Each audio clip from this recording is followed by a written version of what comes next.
Hi friends, இன்றைக்கி சூப்பரான ஒரு பருப்போடு தான் பார்க்க போகிறோம். வாங்க வீடியோக்குள்ளே போகலாம்.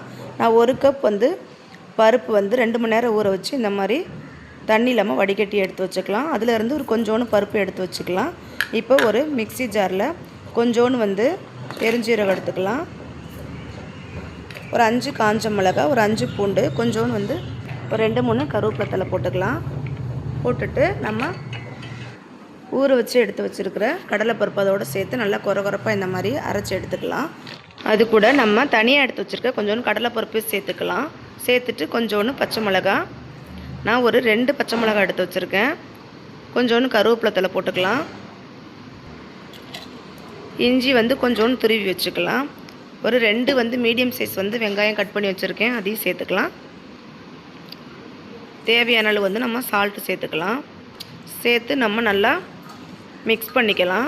நம்ம ஃபஸ்ட்டு நம்ம பெருஞ்சீரகம், 5 காஞ்ச மிளகா, பூண்டு இதெல்லாம் சேர்த்தோம். அது சில மிக்சியில் நல்லா அரைப்படாது. அதனால் நம்ம கடலைப்பருப்பு போடுறதுக்கு முன்னாடியே காஞ்ச மிளகா, பெருஞ்சீரகம், பூண்டு எல்லாத்தையும் ஃபஸ்ட்டே அரைச்சிட்டு அதுக்கப்புறமா நம்ம கடலைப்பருப்பு சேர்த்து இந்த மாதிரி கொரகொரப்பாக அரைச்சி எடுத்துக்கலாம். இப்போ அதிலேருந்து ஒரு உருண்டை சேர்த்து இந்த மாதிரி நல்லா உருட்டி தட்டி எடுத்துக்கலாம். இதே மாதிரி இருக்கிற எல்லா கடலை மாவுலையும் இந்த மாதிரி நம்ம வடை தட்டி எடுத்துக்கலாம். தட்டி எடுத்துகிட்டு ஒரு கடாய் வச்சு நல்லா எண்ணெய் சூடாகட்டும்.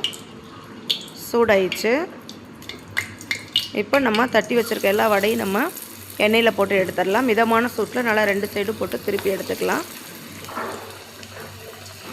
இந்த மாதிரி நம்ம ஈவினிங் ஸ்கூல் விட்டு வர்றப்போ குழந்தைங்களுக்கு செஞ்சு கொடுக்குறப்ப நல்லா விரும்பி சாப்பிடுவாங்க.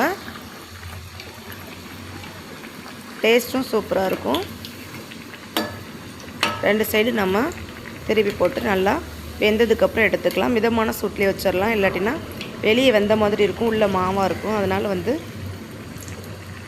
மிதமான சூட்லேயே 2 சைடு நம்ம திருப்பி விட்டு எடுத்துக்கலாம். இப்போ சூப்பராக வடை ரெடி ஆயிடுச்சு. இந்த மாதிரி நீங்களும் ஒன்ஸு ட்ரை பண்ணி பார்த்துட்டு எப்படி இருக்குதுன்னு கமெண்ட் பண்ணுங்கள், லைக் பண்ணுங்கள், ஷேர் பண்ணுங்கள். தேங்க்யூ.